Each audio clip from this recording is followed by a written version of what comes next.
Οπότε αυτό που κάνω είναι, εγώ το λέω τώρα για να τα κάνω στη σειρά. Βάζω πρώτα κόλλα και μετά μετά κάνω κολλάζ, οπότε παίρνω διάφορα υφάσματα. Τώρα θα το κάνω λίγο για να δεις. Σκουπίς το χεράκι μου.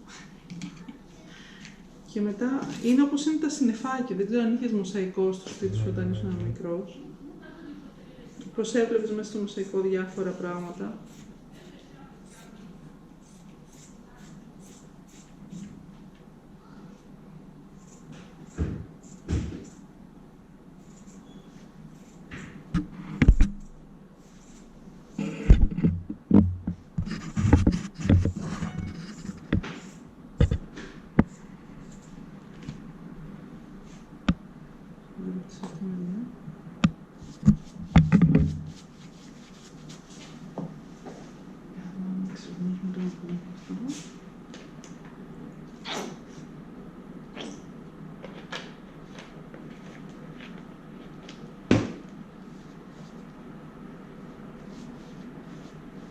Οπότε οι άνθρωποι μου δίνουν όμορφα υφάσματα και εγώ τα παίρνω και τα κάνω έτσι.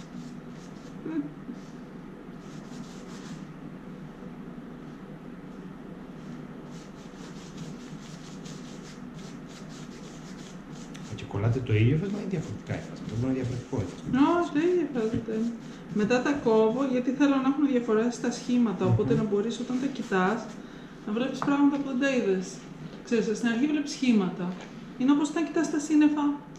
Και άμα είσαι παιδί, βλέπεις διάφορα πράγματα, και άμα είσαι μεγάλος, βλέπεις απλά σύννεφα. Λέγεται νεφολογία. Αυτό λέει. Η επιστήμη που μελετά τα σύννεφα. Αλλά τα παιδιά ξέρεις κάνουν αυτό που σου λένε, μα κοίταξε, αυτό μοιάζει με ένα σκύλο που τρέχει. Και εγώ όταν ήμουν μικρή, είχα στο σπίτι μου μοσαϊκό. Ξέρεις αυτό που είναι πετρούλες. Και κοιτούσα το μοσαϊκό όταν καθόμουν, ξέρεις, γιατί είχαμε και χρόνο που καθόμασταν ήρεμοι. Και κοιτούσα το μοσαϊκό και έβλεπα διάφορα πράγματα. Έβλεπα ένα πειρατικό καράβι, έβλεπα έναν άνθρωπο που κυνηγούσε έναν άλλο. Έβλεπα διάφορα. Και θυμάμαι πάντα ότι αν ξαναπήγαινα στον ίδιο χώρο, έψαχνα να τα βρω και τα έβρισκα. Όχι.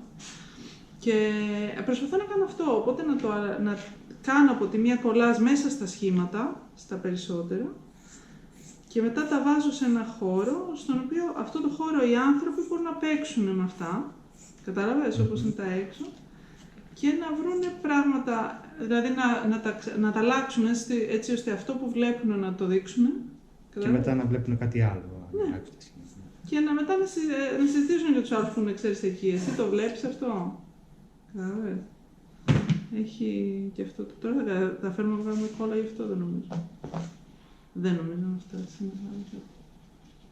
Αλλά ναι, δηλαδή τα παίρνω και μεταξύ τους τα κολλάω και τα μπλέκω και μετά, ας πούμε, παίρνω φωτογραφίες από σύννεφα, παίρνω φωτογραφίες από εκρήξεις, παίρνω φωτογραφίες από φωτιές, από διάφορα, ό,τι είναι νεφελώδη αυτά και κόβω τα σχήματα. Ώστε να... Ναι, και μετά όλα αυτά τα σχήματα τα παίρνω, δηλαδή στην αρχή, πέρσι όταν ήμουν με τις φοιτήτριές μου, το έβαζα στις φοιτήτριες απέναντι, όπως ήταν, ας πούμε, μια έκρηξη, και τους έκανα η έκρηξη, τους έδειχνα. Και μου λέγανε, ναι, τη βλέπουμε. Μετά σχεδιάζαν και αυτές μια έκρηξη, τη φτιάχναν και αυτή. Και μετά ξεκινούσαμε και κάναμε αυτή τη δουλειά. Ή δουλεύαμε με τις εκρήξεις από νάρκες, από θαλάσσιες νάρκες. Μπράβο, επειδή είχε μία, εδώ πριν λίγα χρόνια, 2 χρόνια, 3 χρόνια στο Ηράκλειο, και είχαν πάει να την ανατινάξουν, ξέρεις, το ειδικό σώμα του στρατού, δεν ξέρω πώς το λένε.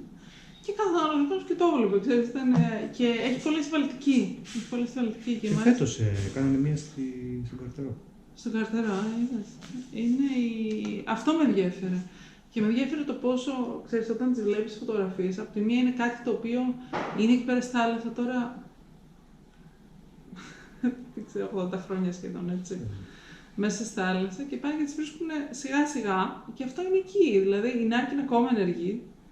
Είναι εκεί πέρα από το δεύτερο παγκόσμιο.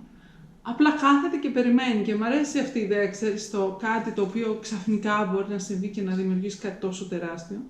Και απ' την άλλη, μου αρέσει και να χρησιμοποιώ την εικόνα του. Και όπως σου λέω, είναι αυτό το πώς όταν είσαι παιδί, βλέπεις διάφορα πράγματα γύρω σου που σε εντυπωσιάζουν εντελώς διαφορετικά ή σε φοβίζουν με διαφορετικό τρόπο. Που όταν είσαι μεγάλος είναι απλά ένα θέαμα ή δεν είναι τίποτα.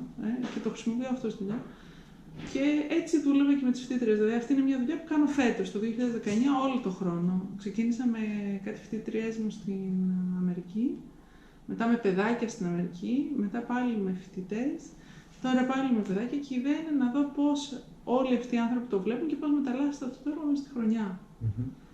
Και ταυτόχρονα, ξέρεις, γιατί το πώς βλέπουμε τα πράγματα, τώρα σε αυτό το τελευταίο χρησιμοποιώ υφάσματα από διάφορα μέρη. Δηλαδή, έχω υφάσματα από εδώ, από την Κρήτη, που μου δίνουν οι άνθρωποι και αυτοί που συμμετέχουν.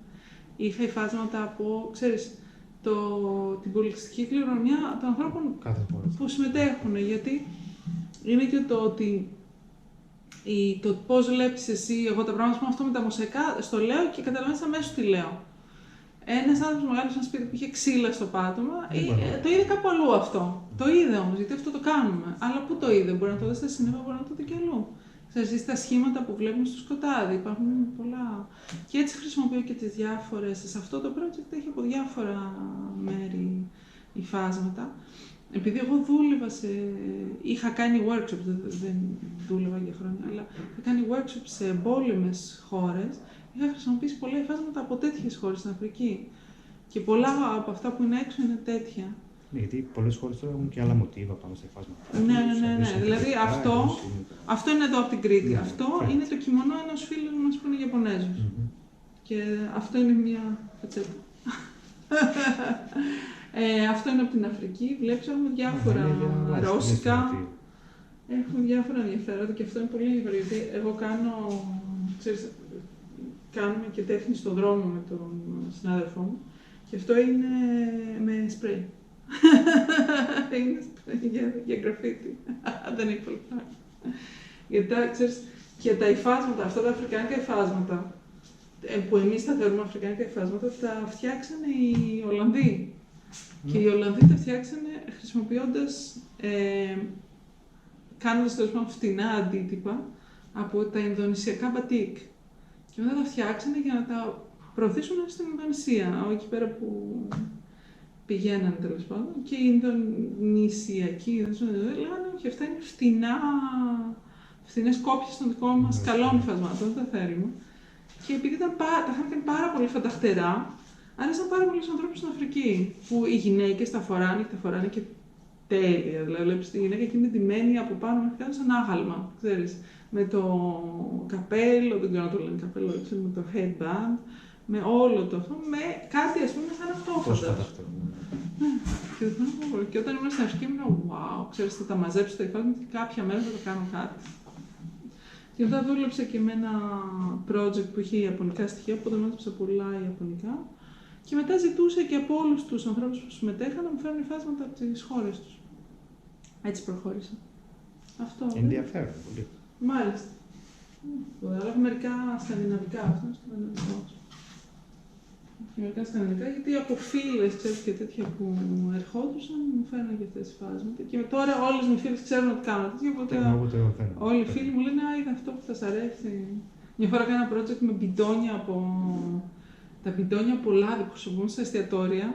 Και μετά τα βλέπαν όλοι οι φίλοι μου στον δρόμο, όταν κλείνουν τα εστιατόρια και πετάνε τα μπιντόνια από το λάδι, τα βλέπαν και μου λένε ακόμα το σκέφτομαι το project, λέω δεν χρησιμοποιώ ακόμα μπιντόνια. Οκ, οπότε